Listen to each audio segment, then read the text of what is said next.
So chromatin are nothing but the fiber-like structures in which the DNA is actually present. So the nucleus is filled with a nuclear matrix and it is also called as the nucleoplasm. The chromatin is made up of the DNA, the histones, and also to some extent it is made up of the non-histone proteins, and also it is made up of the RNA. Each chromosome is only visible when the cells are dividing.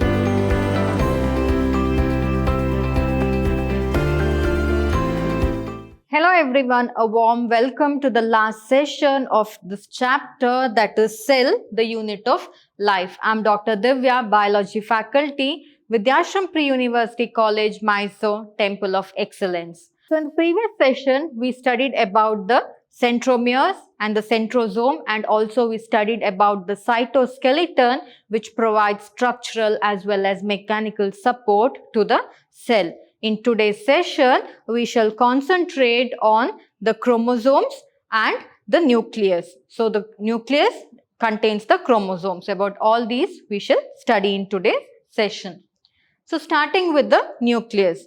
So the credit for the discovery of nucleus goes to the scientist Robert Brown.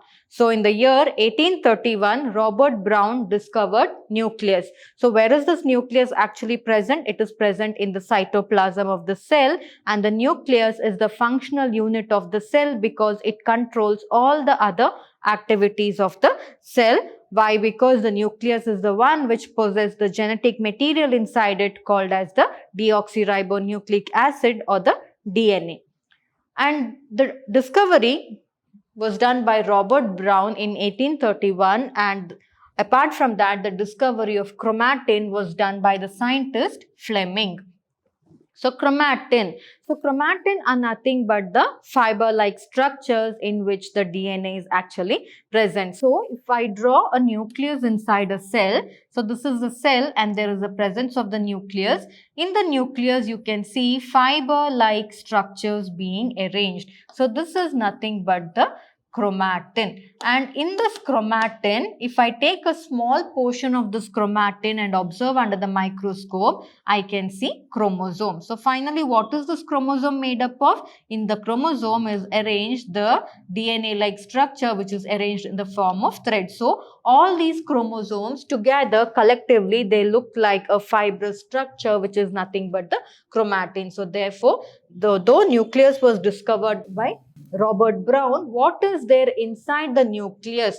That is, the presence of chromatin inside the nucleus was discovered by Fleming. So we shall now study the structure of the nucleus and what are the components that are present inside the nucleus. So the nucleus, inside the nucleus is present the nuclear matrix, or it is also called as the nucleoplasm. Inside the cell, the cellular matrix or the cytoplasm is being present. Inside the nucleus, the nuclear matrix or the nucleoplasm is being present, and in the nucleoplasm is present the nucleolus and the chromatin.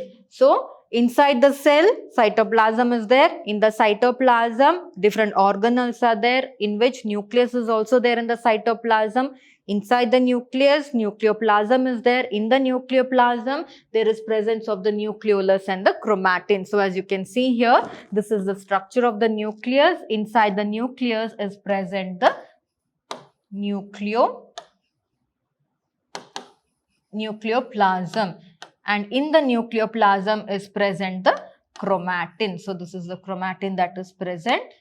And this chromatin is together, it is nothing but the nucleosome. So what is there in the nucleosome? It is the chromatin that is being present. So therefore, it contains the nucleolus as well as the chromatin. So the nucleoli are usually spherical shaped structures that are present in the nucleoplasm, and the content of the nucleolus, it is continuous with rest of the nucleoplasm, and as it is not a membrane bound structure. The nucleoplasm is not a membrane bound structure, therefore it is continuous. Like the cytoplasm. Cytoplasm is not a membrane bound structure. The cytoplasm is distributed throughout inside the cell. Just like that, the nucleoplasm also is throughout distributed, and the nucleoplasm is a site for active ribosomal RNA synthesis. So the rRNA gets synthesized in the nucleoplasm, and it has large and numerous nucleoli that are present in the cells that are actively carrying out the protein synthesis. So protein synthesis actively takes place in the nucleoplasm. Why? Because in the nucleoplasm, it is the site for active synthesis of the ribosomal RNA. So the main function of the ribosomal RNA is to synthesize the protein, and therefore larger and more number of nucleoli are present in the cells in order to carry out the protein synthesis. And outer to the nucleus, there is presence of a nuclear membrane or a nuclear envelope. Here, the nuclear envelope, it contains two membranes with the space between, and the space between the membrane is about 10 to 50 nanometer in size, and there is a perinuclear space which forms a barrier between the materials that are present inside the nucleus and that of the cytoplasm. So here, if this is the cell, as I can say, I'll draw a cell like this. So in the cell is present the nucleoplasm. So there should be a barrier between the cytoplasm and the nucleoplasm. So that barrier is actually formed by the nuclear envelope. So nuclear envelope forms a barrier between separating the components that are present in the nucleoplasm with that of the cytoplasm. So that is the function of the nuclear envelope. So the outer membrane, usually it is attached or it continues to form a endoplasmic reticulum, which are folded structures that bear ribosomes on it. So those endoplasmic reticulum that bears ribosomes on it are called as the rough endoplasmic reticulum. So as you can see here, there are endoplasmic reticulum that continues from the outer membrane. So from this outer membrane of the nucleus, there is continuation of the endoplasmic reticulum bearing the ribosome. So this is one of the function of the outer membrane to form the endoplasmic reticulum. And at a number of places on the nuclear envelope, it is interrupted by minute pore-like structures which are called as the nuclear pores. So if you can see, there are gaps between the membrane, nuclear membrane. So this particular gap, it is nothing but the nuclear pore. And also I told you there is a gap between the outer nuclear membrane and the inner nuclear membrane, which is called as the perinuclear space. In the membrane, nuclear membrane, there are some gaps of pores being present, which is called as it is interrupted. Most of the places in the middle, there is presence of numerous pores which are formed by the fusion of the two membranes. So these nuclear pores are nothing but their main function is to passage for the movement of RNA and also for the protein molecule. So it helps in the exchange of components between the cytoplasm and the nucleoplasm takes place through this nuclear pore. So through the nuclear pore, whatever material is there inside the nucleus and whatever is there in the cytoplasm, they can move in and out. So therefore, it forms a region for the passage of the movement of RNA and for the protein molecules in both the direction between the nucleus and the cytoplasm. So for the exchange of or for the movement of RNA and the protein molecules within and outer, between the nucleoplasm, between the nucleus and the cytoplasm, there should be exchange of materials, especially the RNA and the protein molecules. That actually takes place through these opening, which are nothing but the nuclear pore complex. So that is the function of the nuclear pore complex. So this is about the nucleus. So as I told you, and also inside the nucleus, that is in the nucleoplasm, is distributed the chromatin, which are nothing but the nucleoprotein fibers. So these all together form the chromatin, and as I told you, one small bit of chromatin, if you observe under the microscope, it is nothing but the chromosome having the arrangement of the DNA. So therefore, the nucleus is actually covered by two membranes, the outer membrane and the inner membrane. Between the membrane, there is a space which is about 10 to 50 nanometer in length, and that space is called as the perinuclear space.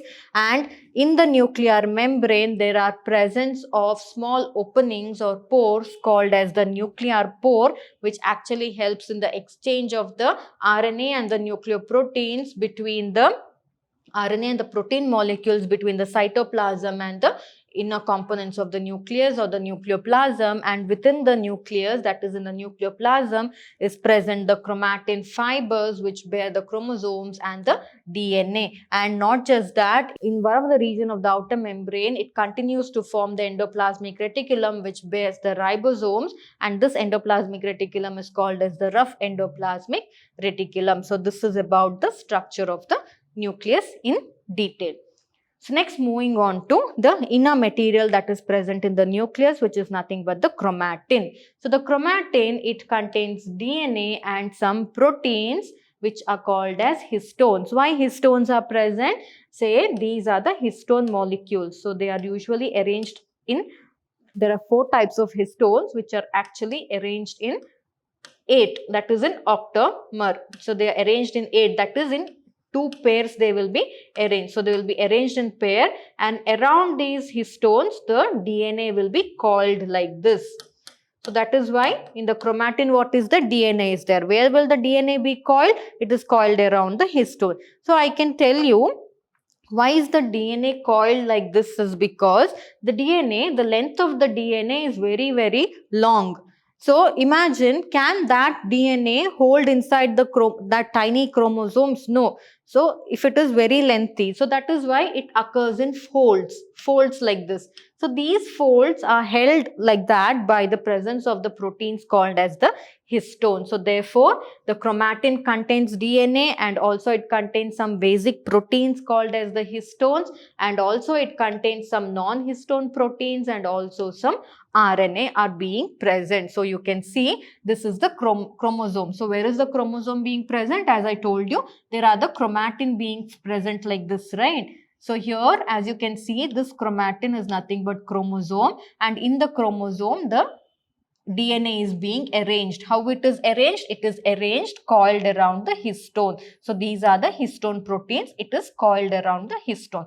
So this is how the DNA will be. So these are nothing but the DNA strands. They are coiled around the histone. So therefore, the chromatin is made up of the DNA, the histones, and also to some extent it is made up of the non-histone proteins, and also it is made up of the RNA. And a single human cell, if it is observed, it has about 2-meter long thread of DNA.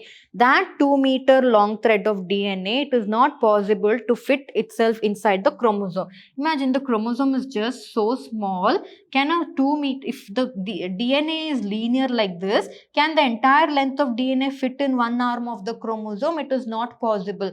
That is why the chromosomes will arrange in coils like this around, so that inside this 2-meter DNA can easily fit inside. So how is this coil-like structure being arranged? It is because of the presence of the histones there. So this is about the chromatin. So it has thread of DNA that is distributed among its 46 chromosomes. So this about 2 meter is distributed in 46 chromosomes. So we know that humans, we have 46 chromosomes, that is 23 pairs of chromosome, and in these chromosomes the DNA are distributed. So DNA coiled around the histone. So therefore the chromatin is nothing but made up of the DNA, as well as it is made up of the proteins, to a greater extent the histones, and to a little extent the non-histone proteins, and also the RNA. So next, moving on to studying about the chromosomes. So now we know that in the chromatin nothing but chromosomes are being present, which is nothing but the genetic material, that is the DNA. So chromosome. So each chromosome is only visible when the cells are dividing. Why? Because when the cells are dividing, say for example, I have drawn a cell. When the cells are dividing, what happens? The chromosomes will start to move across the spindle fiber. So when they are moving, we can see the chromosomes get separated, we can clearly see the chromosomes. Otherwise, if the cells are not in a dividing state, then we cannot see the chromosomes as such. So, every chromosome is visible only during the dividing cells, and in the chromosome there are present some structures called as the centromere on the sides, which are usually disc-shaped in structure, and they are called as the kinetochores. So kinetochores are nothing but they are made up of proteins, and these kinetochores are the ones which holds the chromosomal arm. So as you can see here at the sides, we have the kinetochores being present, and these kinetochores actually holds the chromosomal arm, which is called as the chromatin. So we have discussed about the centromere structure in the previous session, wherein I told you centromeres actually help in the formation of the spindle fibers and all that, right? So these centromeres are nothing but made up of disc-shaped structures called as the kinetochores, and they are usually proteinaceous, and their main function is to hold the chromosome arm, which is called as the chromatid, to hold the chromosome arms together. So centromeres holds two chromatids of a chromosome. So not just that, they hold the chromosomes, and also during the process of cell division, they give rise to the spindle fibers. Therefore, the chromosomes can separate from each other through the spindle fibers and move to the newly formed cell. So that is the function of the centromere that is present in the chromosome. So next, depending on the position of the centromere, there are different types of chromosomes that are present. So this is the centromere of the chromosome. So in the centromere, what it is made up of? It is made up of the kinetochore. So we'll not talk about the kinetochore now. We'll talk about the centromere. Based on where the centromere is located on the chromosome, the chromosomes are of four types. So we have telocentric chromosome, then we have acrocentric chromosome, then there is the submetacentric chromosome and the metacentric chromosome. So we shall study about each of these one by one.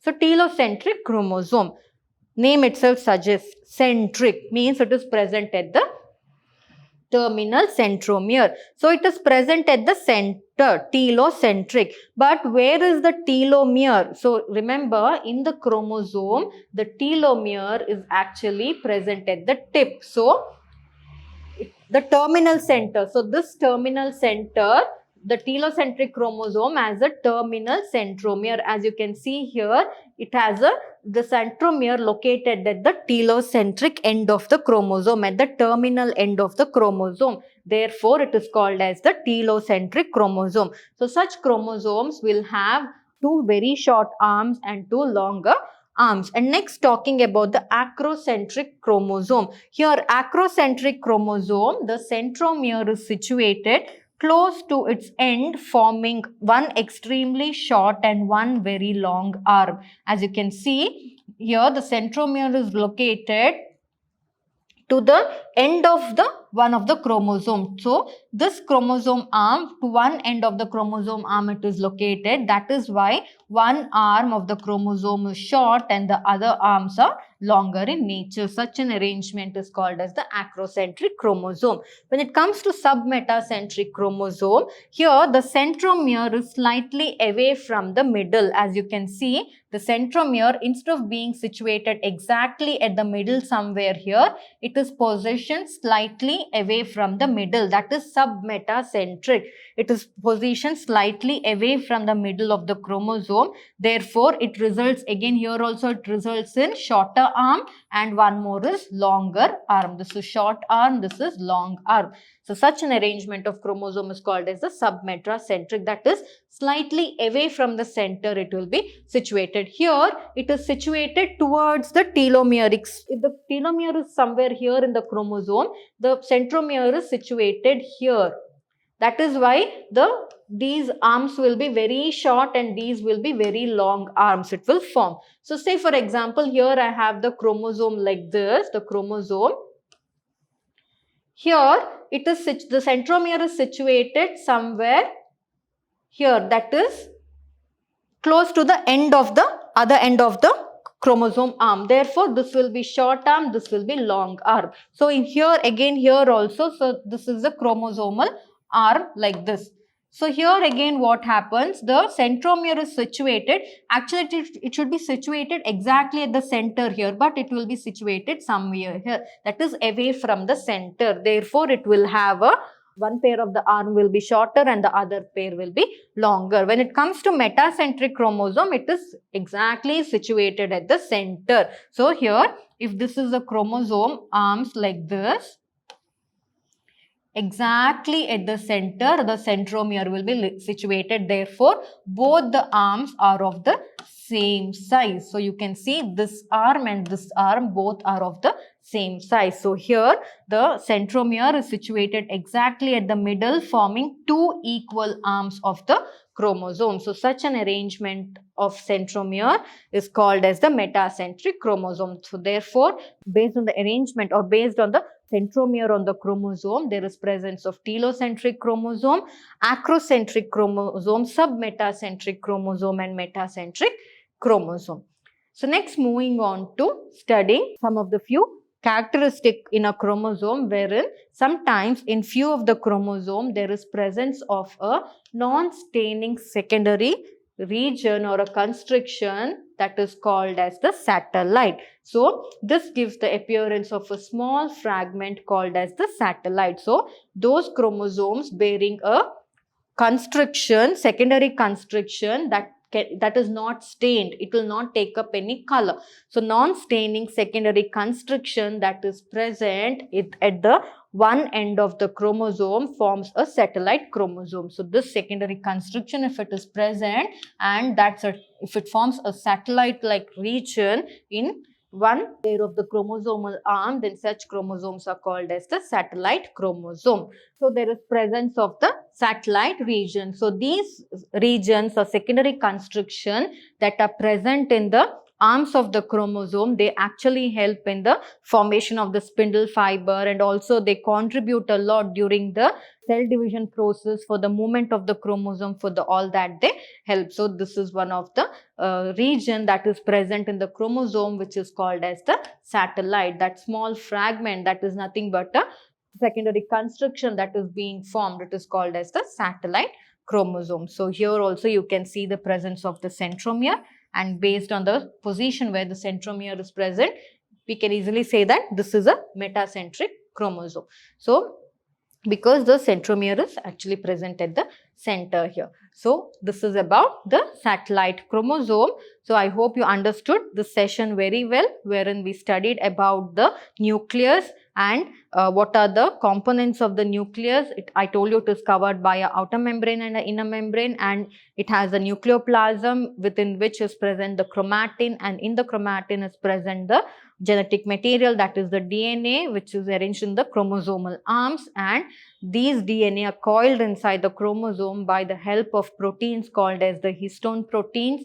And also we studied, based on the position of the centromere, the chromosomes are of four types, that is telocentric chromosome, metacentric, submetacentric, acrocentric chromosomes. And also we studied about one of the important component of a chromosome, which is a non-staining secondary constriction that is formed in the chromosome, which is called as the satellite chromosome. And satellite chromosome also contribute a lot during the process of cell division. So this was about the chapter 8, that is cell, the basic unit of life. So in the coming session, we shall discuss about the other chapters. So I hope you understood this session well. We shall meet in the coming session with a new chapter.